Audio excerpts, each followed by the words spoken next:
Welcome back to All This Math. This is Professor Parker, and you see I have my Dr. Martin Luther King t-shirt, one of his famous quotes. All right. I'm sure you are familiar with Dr. King, and I want to make sure that you understand his writing, the fact that the brother wrote 3 books, Strive Toward Freedom, Why We Can't Wait, and also Where Do We Go From Here, Chaos or Community. So the brother was an author. He didn't just say the I Have a Dream speech. He was an author as well. All right. Did a lot of things. Also check out his letter from a Birmingham jail. Very important speech. Very relevant, even today. All right. Also check out some of his speeches that came after the I Have a Dream speech that were much more radical and much more militant. You'll be impressed. All right. Now, the problem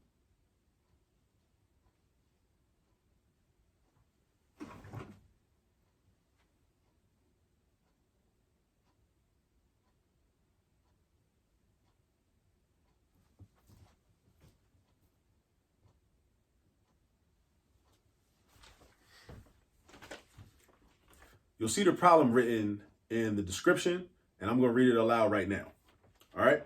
So, and this is another proportion problem. You can tell because I had it written on the board. Proportion. There's another proportion problem, and you'll see why.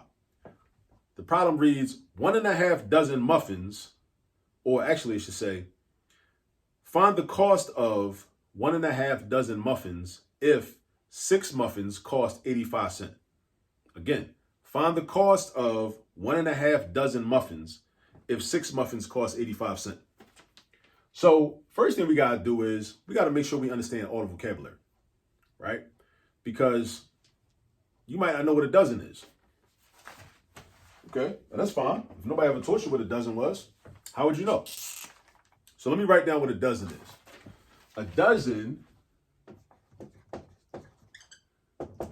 is 12. That's a dozen. A dozen is 12, like a dozen donuts, 12 donuts, right?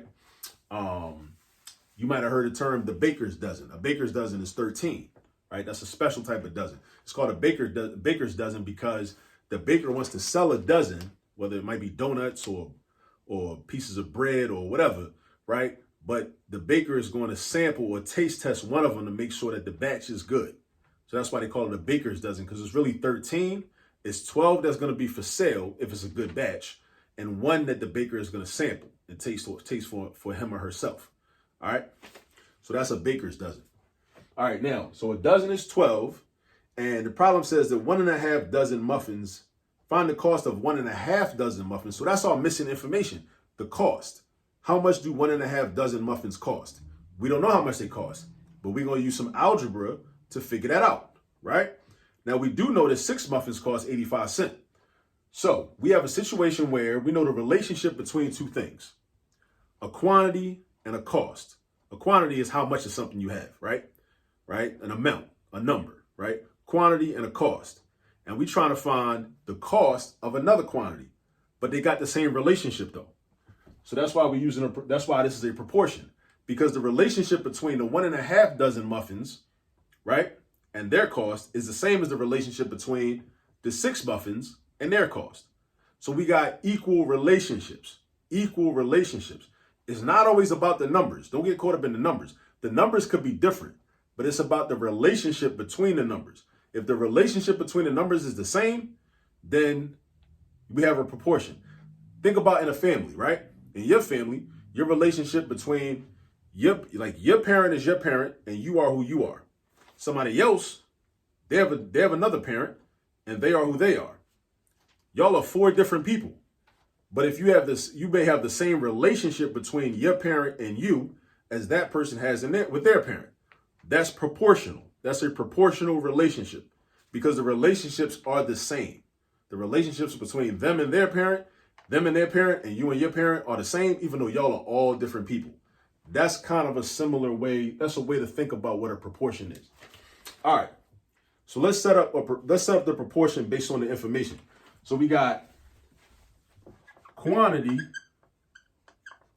over cost is equal to quantity over cost. That's supposed to be the word quantity. Take my word for it. Quantity over cost is equal to quantity over cost. All right.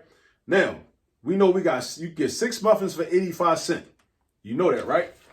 So that's going to be our first fraction. Quantity, how many muffins? 6. How much it costs? 85 cents. $0.85 is 85 cents. All right. Now, what's that equal to? That's equal to 1.5 dozen. Now, be very careful with a problem like this, right? Because the units are not consistent. This is talking about individual muffins. That's what this is talking about, individual muffins, right? But in the other quantity, talking about dozens. How many dozens? Dozens and individual muffins are not the same thing. So you got to make your units consistent. Your units got to be even, right?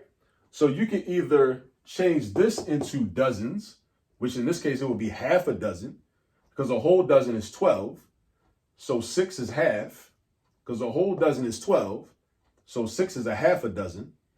Or you could change 1.5 dozen into individual muffins. How many individual muffins is that? That's what I'd rather do. I'd rather change 1.5 dozen into individual muffins. So 1 whole dozen is 12. And I already said half of that is 6, because half of 12 is 6.